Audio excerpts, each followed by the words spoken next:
بلا تجسسوا، اور تجسس نہ کیا کرو، ٹوب نہ لگ جایا کرو لوگوں کی، بلا یغتب بعضکم بعضا، اور نہ ہی غیبت کرے تم میں سے کوئی بھی دوسرے شخص کی، ایحب احدکم ان یاکل لحم اخیہ میتا، کیا پسند کرتا ہے تم میں سے کوئی شخص کہ وہ کھائے گوشت اپنے بھائی کا جو مردہ ہے،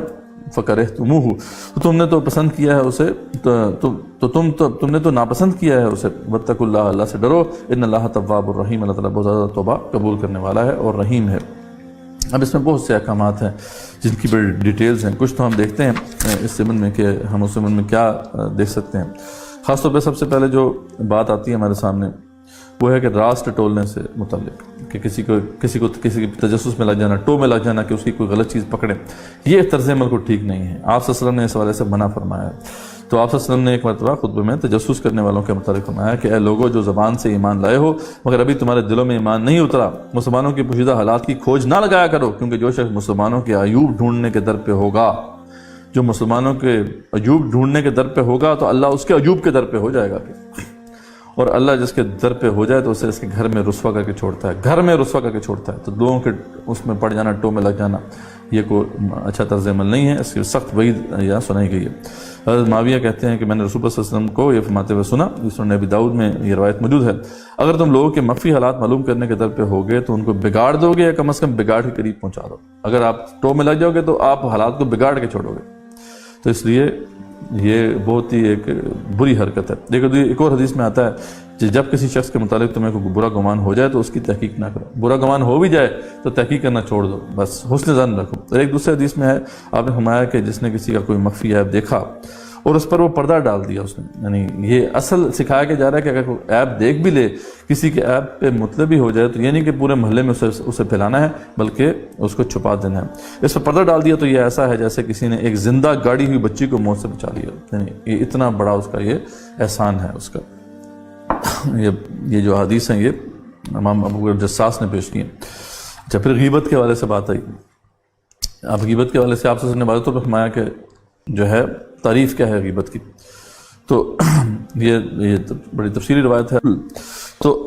عرض کیا گیا کہ میرے بھائی میں وہ بات پائی جاتی ہو جو میں کہہ رہا ہوں تو اس صورت میں آپ کا کیا خیال ہے،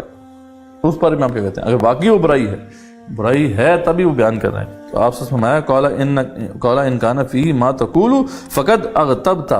یہی تو ہے جب تم نے اس میں کوئی برائی ہے وہی بیان کی ہے تم نے، وہی تو غیبت ہے۔ رہی بات اس میں کوئی برائی نہیں تھی اور تم نے وہ بیان کر دیا، وہ تو پھر بہت ما تقول فقد بہت، تو اگر تم نے اس کے اندر وہ چیز موجود ہے وہ تو بہتان ہے، وہ تو اس سے بھی بڑھ کے بری چیز ہے۔ تو یہ ہے غیبت، کسی میں برائی تھی وہی آپ نے بیان کر دی تو یہ غیبت ہے۔ تو یہ بہرحال اس سے ہمیں بچنا چاہیے۔ اللہ تعالیٰ نے فرمایا کہ یہ اپنے مردہ بھائی کے گوشت کھانے کے مترادف ہے، اور اس کے حوالے سے بڑی سخت جو ہے پھر وعیدیں موجود ہیں۔ یہاں تک بھی خیال رکھا گیا ہے کہ سنن ابی داؤد کی روایت بڑی اہم ہے اس حوالے سے کہ دنیا سے چلا جائے، فوت ہو جائے، اس کے لیے بھی آپ نے برائی نہیں بیان کرنی۔ ایک شخص تھا معاذ بن مالک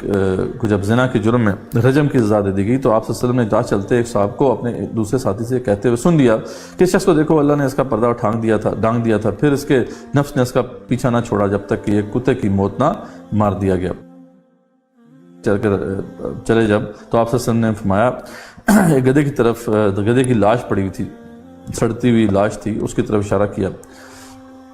آپ سے رک گئے، ان دونوں اصحاب کو بلا کر فرمایا کہ اتریے، اس گدھے کی لاش درآمد فرمائیے، چلو کھاؤ اس کے گوشت کو۔ ان دونوں نے عرض کیا یا رسول اللہ اسے کون کھائے گا؟ فرمایا ابھی آپ لوگ اپنے بھائی کی عزت پر جو حرف زنی کر رہے تھے وہ اس گدھے کی لاش کھانے سے بہت زیادہ بری تھی، یعنی جو دنیا سے چلا گیا اس کے بھی عیب جو ہے بیان کرنا ایک مناسب بات نہیں ہے۔ اس کی کچھ استثنائی صورتیں موجود ہیں جو کہ آپ سے ثابت ہیں، اور اس ضمن میں کچھ احادیث ہیں جو کہ پہلے ہم دیکھ لیتے ہیں، پھر اس کو ہم سمرائز کر دیں گے، ٹھیک ہے۔ اب وہ جو استثنائی صورتیں ہیں، جیسا ایک مرتبہ ایک بدو آپ کے پیچھے نماز میں شامل ہوا اور نماز ختم ہوتے ہی اس نے یہ بات کی خدایا مجھ پر رحم کر اور محمد صلی اللہ علیہ وسلم پر، اور ہم دونوں کے سوا کسی کو اس رحمت میں شریک نہ کر، اس طرح کی بات اس نے کی۔ اب یہ کوئی نادانی میں اس نے بات کی تھی اور کیا کہ چلا گیا، اور اونچی آواز میں اس نے کہا تھا۔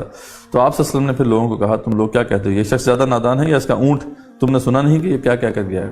تو اس وقت کیونکہ اس کی ایسی بات سے لوگ غلط مطلب لے سکتے تھے تو آپ نے اس کی اصلاح فرما دی، یعنی کسی کی اگر ایسی بات ہے جس سے لوگ کوئی غلط مفہوم سمجھ سکتے ہیں اور اس سے فتنہ پھیل سکتا ہے تو آپ اس محفل میں بتا سکتے ہیں کہ یہ بندہ درست نہیں تھا، اس نے غلط کہا۔ اسی طریقے سے ایک اور واقعہ ہے کہ